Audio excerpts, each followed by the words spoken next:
Crisis VGR news కు స్వాగతం.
ఉంటే విలేకరులు వస్తారు పైన అప్పటికి ఆరావణ చేస్తారు.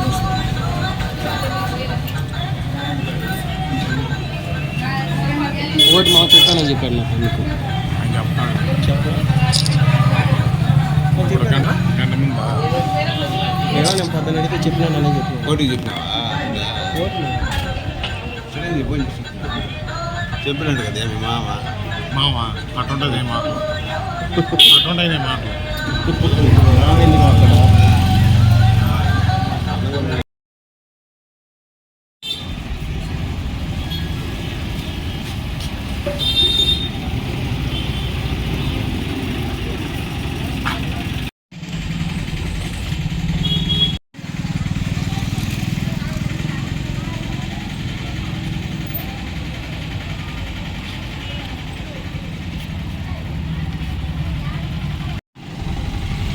ఓం నమో వెంకటేశాయ.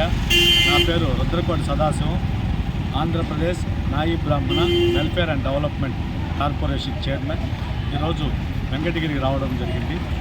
ముఖ్యంగా భారతదేశంలోనే ఎక్కడా లేని విధంగా అన్న నందమూరి తారక రామారావు గారు ఆనాడు పెద్ద మనసు చేసుకొని నాయి బ్రాహ్మణులను అభివృద్ధి చేసేదానికి, వాళ్ళని పైకి తెచ్చేదానికి ఆ రోజు పెద్ద మనసుతో 1989లో నాయి బ్రాహ్మణ ఫెడరేషన్ పెట్టడం జరిగింది. తరువాత బడుగు బలహీన వర్గాల ఆశా జ్యోతి, నిరంతర శ్రమజీవి, 2047 స్వర్ణాంధ్ర సృష్టికర్త గౌరవనీయులు మాన్యశ్రీ నారా చంద్రబాబు నాయుడు గారు ఆ ఫెడరేషన్ని కార్పొరేషన్ చేసి అనేక మంది నాయి బ్రాహ్మణులను ఆదుకోవడం జరిగింది.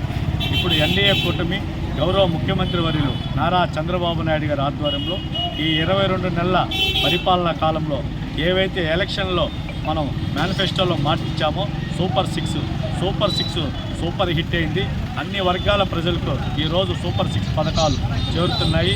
ఒక పక్క సంక్షేమము, ఒక పక్క అభివృద్ధి జరుగుతూనే ఈ రాష్ట్రం ఈరోజు ఒక పక్క పోలవరం, ఒక పక్క అమరావతి అత్యంత శరవేగంగా నారా చంద్రబాబు నాయుడు గారి ఆధ్వర్యంలో ఈరోజు రాష్ట్రం అంతా అభివృద్ధి జరుగుతూ ఉంది. ఈ 22 పరిపాలనా కాలంలో ఏ దేశం ఈ రాష్ట్రంలో ఎక్కడా లేని అభివృద్ధి సంక్షేమం ఒక ఆంధ్రప్రదేశ్లోనే కూటమి ప్రభుత్వ ఆధ్వర్యంలోనే ఈరోజు జరుగుతూ ఉంది. అదేవిధంగా ఈ ఎన్డీఏ కూటమి వచ్చినాక నాయి బ్రాహ్మణుల సంక్షేమం అభివృద్ధి కోసం అనేక నిర్ణయాలు తీసుకోవడం జరిగింది. దాంట్లో భాగంగా ముఖ్యంగా ఈరోజు నాయి బ్రాహ్మణులు ఎవరైతే సెలూన్ షాపులు నడుపుతున్న నాయి బ్రాహ్మణులు ఉన్నారో వాళ్ళందరికీ కూడా ఈరోజు 150 యూనిట్ల నుంచి 200 యూనిట్ల వరకు ఉచిత విద్యుత్తు ఇవ్వడం జరిగింది. దీనికి బడ్జెట్లో 2026-27కి గాను 50 కోట్లు కూడా రాష్ట్ర ప్రభుత్వం ఈరోజు ప్రకటించింది. అదేవిధంగా ప్రతి దేవాలయాల పాలక మండలిలో ఈరోజు నాయి బ్రాహ్మణులకు ఒకరికి అవకాశం ఇవ్వడం జరిగింది. ఇది ఒక చారిత్రాత్మకమైన నిర్ణయం. అదేవిధంగా 44 గుడులు ఏవైతే 6A ఎండోమెంట్కి సంబంధించిన 44 దేవాలయాల్లో ఈరోజు నాయి బ్రాహ్మణుల సోదరులకు 20,000 గౌరవ వేతనం ఉంటే దాన్ని 25,000కు పెంచడం జరిగింది.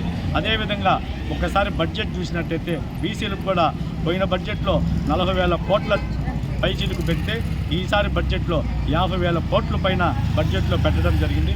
ఈసారి బడ్జెట్లో కూడా గతం కన్నా కూడా 3,000 కోట్లు పైన ఈరోజు అదనంగా కేటాయించడం జరిగింది. అదేవిధంగా ఎస్సీ సోదరులకు, ఎస్టీ సోదరులకు, మైనారిటీ సోదరులకు కూడా ఈ బడ్జెట్లో అధిక శాతం నిధులు కేటాయించి మరొక్కసారి ఇది బీసీల ప్రభుత్వం అని నిరూపించుకోవడం జరిగింది. అదేవిధంగా ఏవైతే చేతి వృత్తులు, కుల వృత్తులు ఉన్నాయో వాటన్నిటిని కూడా ఆదుకునేదానికి గౌరవ ముఖ్యమంత్రి వర్యులు నారా చంద్రబాబు నాయుడు గారు, గౌరవ ఉప ముఖ్యమంత్రి వర్యులు పవన్ కళ్యాణ్ గారు, అదేవిధంగా బీజేపీ కూటమితో ఈరోజు ఎన్డీఏ కూటమి ఆదరణ పథకం ఆదరణ 3.0 కూడా త్వరలో తీసుకుని వస్తున్నారు. ఏవైతే చేతి వృత్తులు, కుల వృత్తులు ఉన్నాయో వాళ్ళందరినీ కూడా ఆదుకునేదానికి ఆదరణ 3లో కూడా సుమారు 1000 కోట్ల నిధులు కేటాయించడం జరిగింది. అది కూడా త్వరలో ఆ పథకం ప్రారంభమవుతోంది. అదేవిధంగా ఏవైతే నాయి బ్రాహ్మణులను కుల దూషణ ఎవరైతే సామెతల పేరుతో, కులం పేరుతో ఈరోజు మాట్లాడుతూ అవమానపరుస్తూ అవహేళన చేస్తున్నారో అటువంటి వారికి బుద్ధి చెప్పేదానికి, అదేవిధంగా ఎవరైతే బీసీల మీద దాడులు చేస్తారో అటువంటి వారికి బుద్ధి చెప్పేదానికి త్వరలో కూడా బీసీ రక్షణ చట్టం, సమగ్ర చట్టం రానున్నది. ఇవన్నీ కూడా కూటమి ప్రభుత్వం అత్యంత వేగంగా చేస్తూ ఉంది. మరొక్కసారి ఇది బీసీల ప్రభుత్వం అని తెలియజేస్తూ బీసీల సంక్షేమం కోసం, ముఖ్యంగా నాయి బ్రాహ్మణుల సంక్షేమం కోసం ఈరోజు ఎన్డీఏ కూటమి గౌరవ ముఖ్యమంత్రి వర్యులు నారా చంద్రబాబు నాయుడు గారు ఈరోజు పరితపిస్తూ ఉన్నారు. దాంట్లో భాగంగా ఈరోజు వెంకటగిరికి రావడం జరిగింది. వెంకటగిరి మా వెంకటగిరి పట్టణ నాయ బ్రాహ్మణ సేవా సంఘం నాయకులు వెంకటేష్ గారు, వరదరాజులు గారు, అదేవిధంగా కోటి గారు, ప్రకాష్ గారు, ఇంకా పెద్ద గురవయ్య గారు, ఇంకా అనేక మంది పట్టణ నాయ బ్రాహ్మణ సేవా సంఘాల నాయకులు రావడం జరిగింది. ఈరోజు సెలూన్ షాపులకు పోయి డైరెక్ట్గా ఉచిత విద్యుత్ పథకం అమలు తీరును పర్యవేక్షించి ఇంకా ఎట్లా చేస్తే నాయ బ్రాహ్మణులు అభివృద్ధి చెందుతారో వాటికి కూడా ఈరోజు చర్చించి తగు నిర్ణయాలు తీసుకొని గౌరవ ముఖ్యమంత్రి నారా చంద్రబాబు నాయుడు గారికి, అదేవిధంగా బీసీ సంక్షేమ శాఖ మంత్రి సవితా మేడం గారికి, ఇంకా బీసీ మంత్రులతో గౌరవ బీసీ మంత్రులందరూ కూడా మేము వాటిని దృష్టికి తీసుకుని పరిష్కరించే విధంగా కృషి చేస్తామని తెలియజేస్తాం.